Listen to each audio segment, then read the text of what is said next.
السلام عليكم ورحمة الله وبركاته. gabdho waxaan bilaabnay inaan cashiro makeup bixino Yalla maray, salonkeena shaqeyso. Fadmin Beauty Salon gacmo furan ku soo dhawaada gabadha maasha Allah 2 isbuuc waaye Kadeerti makeup na barati bool iyo waxa la joono qofka nool gacmo furan ku soo dhawaada inta dad saf ah gala lahaydeen dad ay sugi lahaydeen oo naag makeup maris ku canaasa lahayd furku tuguleen adi baro isbixi qof karti leh naqo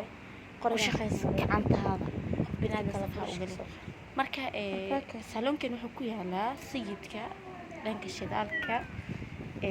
Fadmin Beauty Salon kan ma ka siri marka lagu soo xiriirtay tabcan barafeelku saaran yahay gacan furug soo dhawaada ma sha Allah ujeedin gabadha inkastoo ay gacmo culus tahay xogaa laakiin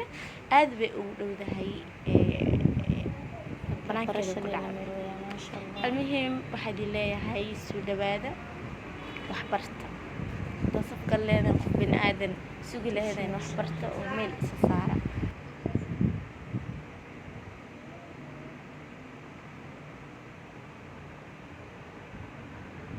okay